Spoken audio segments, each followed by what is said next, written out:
Assalamualaikum warahmatullahi wabarakatuh. Perkenalkan, nama saya Muhammad Lutfi Syantegar, jurusan Ilmu Hukum.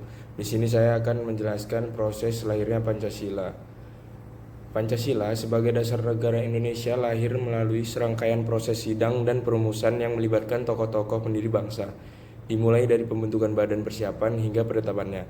Yang pertama yaitu adanya Badan Penyelidikan Usaha-usaha Persiapan Kemerdekaan atau BPUPK.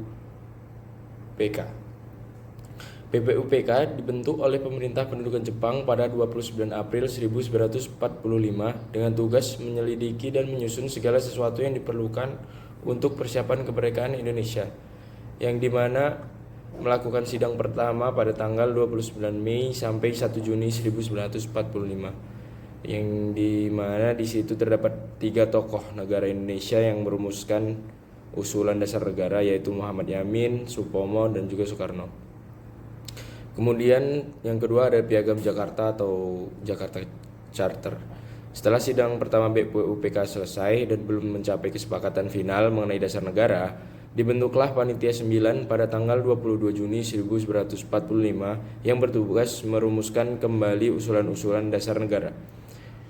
Perumusan Panitia 9 diketahui oleh Soekarno dan berhasil merumuskan naskah rancangan pembukaan hukum dasar Undang-Undang Dasar yang kemudian dikenal sebagai Piagam Jakarta. Isi dasar negara atau 7 kata kontroversial. Rumusan sila pertama dalam Piagam Jakarta adalah ketuhanan dengan kewajiban menjalankan syariat Islam dan bagi pemeluk-pemeluknya.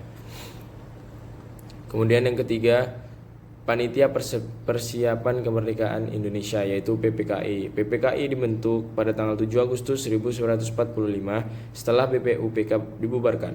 Tugas utamanya adalah mempersiapkan segala hal yang berkaitan dengan pemindahan kekuasaan dari Jepang dan penyiapan kemerdekaan Indonesia, yang dimana melakukan sidang pertama pada tanggal 18 Agustus 1945 dengan agenda penting sidang ini adalah menetapkan dan mengesahkan Undang-Undang Dasar Negara Republik Indonesia tahun 1945.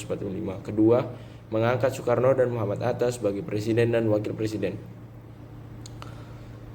Pelajaran yang dapat kita ambil dari 3 hal di atas yaitu adalah para pendiri bangsa mendemonstrasikan bahwa dalam mencapai tujuan bersama yang lebih besar atau kemerdekaan dan persatuan, kita harus mengesampingkan kepentingan kelompok demi kepentingan nasional. Perubahan dari ketuhanan dengan kewajiban menjalankan syariat Islam bagi pemeluknya menjadi ketuhanan yang Maha Esa adalah puncak kompromi yang menyelamatkan persatuan.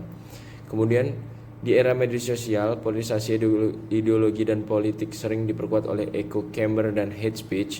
Generasi muda harus mampu menerapkan sikap kritis dan tidak mudah terprovokasi, serta menjunjung toleransi digital dengan mengedepankan dialog dan menghindari permusuhan berbasis perbedaan. Dalam organisasi juga, komunitas ataupun startup, generasi muda dapat meninggalkan budaya voting yang membelah dan beralih pada upaya mencari solusi terbaik yang mengakomodasi sebagai masukan atau mufakat, meniru semangat yang digunakan para pendiri bangsa saat menyusun konstitusi negeri ini. Sekian yang dapat saya sampaikan, terima kasih.